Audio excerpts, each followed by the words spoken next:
Sok szeretettel köszöntöm a kedves nézőket. Nőnapon született néhány évvel ezelőtt Kopár István, a Golden Globe szóló földkerülő vitorlásverseny 4. helyezettje. Köszönöm szépen, hogy eljöttél hozzánk. Én először is gratulálok ehhez az eredményhez, mert ez egészen fantasztikus. Másrészt viszont az az út, ahogy idáig eljutottál Budapestről, egy ilyen verseny, ilyen helyezéséig, az valami egészen hihetetlen, méghozzá azért, mert néhány évvel ezelőtt, amikor te születtél, még azért a vasfüggöny bőven állt, és te mégis tengerészetet tanultál, vitorláztál azokban az időkben, mondjuk a 60-as, 70-es években, amikor azért, hát én ugye a 70-es években születtem, még akkor is ez valami egészen kiváltságos dolog volt. Hogy kerültél bele ebbe a közegbe? Mindenekelőtt köszönöm a meghívást és a gratulációt. Tehát valóban a beszélgetés maratoni lehet, hiszen ez a verseny a szupermaratoni verseny volt. Nekem 263 napig tartott, de az előzmények, tehát a felkészülés, azt mondhatnám egy életen át. Visszatérve az alapkérdésre, hogy hogyan, miért, tehát nem csak hogy a vasfüggöny állt, de sajnos Magyarország a háborút követően szárazföldi ország lett, hiszen 800 évig volt tengerpartunk, de hát ez a történelem. Úgyhogy a tengerészet egyfajta lehetőség volt, hogy körülnézzünk a világba. Tehát nekem a szabadság az mindig egy fontos tényező volt az életemben, és hát mehettem volna kamionos sofőrnek is, vagy diplomatának, de a tengerészet csábítóbb volt, mert hiszen szülői ágon én második generációs, apai ágon második generációs hajósnak tartom magam. A Mahart volt akkoriban a hajózás, mondjam, monopól ura az országban, és édesapám 50, én pedig 25 évet szolgáltam a céget. Mi az, amit Magyarországon a tengerészetről meg lehetett tanulni, illetve mikor már sok mindent tudtál erről, akkor érezted-e azt, hogy valamit esetleg nem tudtak megtanítani, ami fontos lett volna? Hát a gyökerek persze visszanyúlnak a Balatonra, tehát vitorlásként kezdtem, nagyon-nagyon korán gyerekkorban, a családban szinte mindenki vitorlázott, természetesen a Mahart vitorlás szakosztályánál, és aztán a tanulmányomat folyamatosan úgy igazítottam, mert valamikor 12 éves koromban olvastam az első szóló földkerülőről, aki Joshua Slocum volt még 1896-ban, ő az abszolút szóló földkerülő, mert se rádió, semmi nem állt. 12 éves korodtól készültél erre, hogy ezt egyszer majd megcsinálod? Hát tulajdonképpen ilyen álomszinten, de például a gimnáziumot azt szerint választottam, hogy hol volt angol tagozat, nyilván a hajózás nyelve az angol, a későbbi tanulmány, aminek minek utána hajóztam már a tengerészetnél, akkor a Mahartnak volt egy tengerhajózási üzemigazgatósága. Azt követően a műegyetemen létezett a közlekedésmérnöki karon egy hajózási szak, egy tengerésztiszti ágazat, az első diplomám az arról szól. Minden lehetőséget megragadtam arra, hogy képezzem magam. A postán akkor még létezett egy nemzetközi távirás képző 10 hónapos tanfolyam, ahol a morzét tanultuk. Jól jött, azt hiszem, ehhez a versenyhez, igaz? Hát nagyon hosszú a felkészülés. Nem volt könnyű verseny, és nem is lehetett könnyű verseny, mindenféle parti segítség nélkül kell itt megkerülni a földet. Erről érdemes egy kicsit beszélni, hogy miközben elképesztő lehetőségek vannak már a kommunikációban, itt ez meg van tiltva. Igen, tehát hogy a szárazföldiek részére is képbe rakjuk, tehát az első szóló kikötés nélküli földkerülés 1968-ban. 9 induló volt, csupán egy futott be, tehát gondolom ezért is nem rendezték meg többet a versenyt. Az illető, aki befutó volt, nyilván megnyerte a versenyt, lovaggá ütötték Sir Robin Knox Johnston. Az 50. évforduló egy ausztrál úr előállt azzal a gondolattal, hogy de jó lenne, ha visszamennénk a gyökerekhez, és tulajdonképpen a játékszabályok legfontosabb eleme az volt, hogy 50 évvel korábbi eszköz. Tehát minden, ami Sir Robinnak a hajóján létezett, az lehetett a mostani hajón, ugyanaz a típusú hajó, osztály, 32-36 láb közötti hajóosztály volt a megengedett, de semmi, ami a mai technológiában létezik, az viszont nem lehetett. De manapság, amikor a telefonunktól nem tudunk megválni 5 percre, hogy lehet több mint 260 napon túl mindentől megválni, ami addig az embernek a munkáját jelenti, az életét, a mindennapjait? Hát ezért tartják a vitorlásberkekben a legnehezebb versenynek. Jó, de te hogy élted meg mindezt? Azt kell, hogy mondjam, hogy nekem ez nem volt újdonság.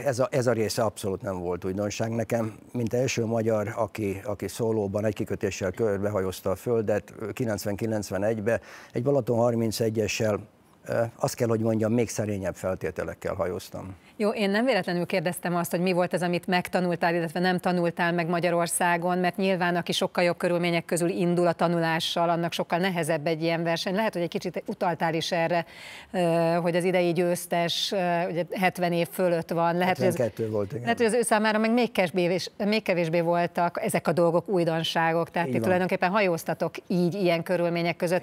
Ez akár szólhat előnyötökre is. Igen, hát az egy más dolog, hogy a fizikális, tehát a fittségünk és a... Igen. Nézd magadra, mit számít ez? Köszönöm szépen, de valóban a látás, a hallás, stb. Tehát a szenzorok azok nem a 30 évvel korábbiak, mint ahogy az első földkerülésemnél. A tapasztalat viszont az akkumulálódott, tehát az van bőven. Mennyit vesz ki mentálisan és fizikálisan egy ilyen verseny valakiből? Hát korábban nekem a maximum 4 hónap, 18 nap volt kikötés nélkül, ez most megduplázódott. Tehát itt igazából ami nekem nagy próbatétel volt, ez a szupermaratoni igénybevétel, tehát nem mindegy, hogy 4 hónapig vagy 9, majdnem 9 hónapig kell egyedül megoldani a problémákat, és nem forogni emberkörnyezetben. Tehát ez az egyik része, a másik, hogy sajnos a felkészülés egy fontos eleme a pénz, az nem állt. Sose elég, igaz? Sosem elég, és a szólóvitorlázásnak egyik nagyon fontos alkotó része az úgynevezett szélkormány, ami gyakorlatilag lehetővé teszi, hogy navigáljak, vagy uram, bocsá, aludjak. Ezzel folyamatosan csak nem 9 hónapig gondom volt, úgyhogy ez volt nekem az igazi nagy próbatétel. Mennyire viseli meg a családot mentálisan egy ilyen verseny, a lányaidat, a feleségedet? Igen, hát elsősorban a feleségemet, mert a két lányom annyira elfoglalt a saját életével, az egyik pilóta, a másik orvos, tehát nagyon leköti a mester. Akkor szülőként is sikerült jól teljesíteni? Hát igazából arra vagyok a legbüszkébb, de a feleségem az gyakorlatilag velem együtt földet került, úgyhogy idegileg és minden vihart természetesen az interneten keresztül úgy élt át, hogy nem aludt és végig zúlta. Sokat beszélünk mostanában arról, hogy nagyon sok minden megváltozott a körülöttünk lévő világban, de nálad jobban kevesen érezhetik ezt, amikor azt mondod, hogy teljesen mások az időjárási körülmények, mint akkor, amikor 91-92-ben elindultál erre a versenyre. Teljesen más tapasztalataid vannak. Igen. Én ezt sajátosan úgy fogom fel, hogy ez egy ciklus a földgolyónak, tehát ahogy volt korábban jégkorszak, és volt egy bizonyos felmelegedés, mikor a vikingek például át tudtak menni Amerikába, és elnevezték Grönlandot zöld földnek, akkor volt egy enyhülés. Én azt gondolom, hogy egy hasonló dologról van szó. Ezen túl van egy napfolt tevékenységi ciklus, 11 éves, aminek a közepén vagyunk, tehát ezek mind azt eredményezték, hogy nagyon kiszámíthatatlan időjárás volt, sűrűn változtak a szélcsendek, viharok, és akár órákon belül 180 fokos szélfordulók nagyon kevert tengert produkáltak, ez egy különleges akadálypályát teremtett. Nagyon szeretném, hogyha beszélnél egy kicsit arról, hogy mivel foglalkozol olyankor, amikor éppen nem a tengeren töltöd minden pillanatodat. Nem tudom, hogy jól olvastam-e, hogy az amerikai haditengerészetnél is dolgoztál? Nem, én ott nem, mert koromnak köszönhetően, viszont a kisebbik lányom a haditengerészetnél pilóta, igen. Ó. Szóval te mivel foglalkozol akkor, amikor éppen nem a tengeren vagy? Én maradtam a kaptafánál, én gyerekkorom óta hajózással foglalkozom. Itt sajnálatos módon a tengerészet, a magyar hajózás úgy, ahogy van, megszűnt, és magyar tengerészek idegen lobogó alatt hajóznak, tehát itt a választás úgy adódott, hogy az ember vagy más pályát választ, vagy pedig marad a mesterségénél, és idegen lobogó alatt hajózik. Az én esetemben én mentem a tenger után, tehát Floridában elég sok a hajózási lehetőség, ott tevékenykedtem. Azt kell, hogy mondjam, a hajózás egy nagy tort, aminek számos szelete van, hát belekóstoltam. Melyik a kedvenc szelet? Hát itt nem messze a Váci út újpesti szakaszán voltam 2 évig a flotillánál, mint parti őrség szolgálatban, de voltam 10 évig kalóz, úgyhogy ezt úgy kell érteni, hogy legálisan, tehát ezek a lefoglalók, akik természetesen külföldön a banki kölcsönre vásárolt hajókat, amikor az illetők nem fizetik a törlesztő részleteket, akkor természetesen a bank vissza akarja kapni a hajóját. Ugyanúgy bármilyen illegális tevékenységben tevékenykedő emberek után megy a különböző bűnöldöző szervezet, tehát FBI, INS és így tovább. Ezeknek dolgoztunk mi a hajós területen, tehát nagyon izgalmas élet volt.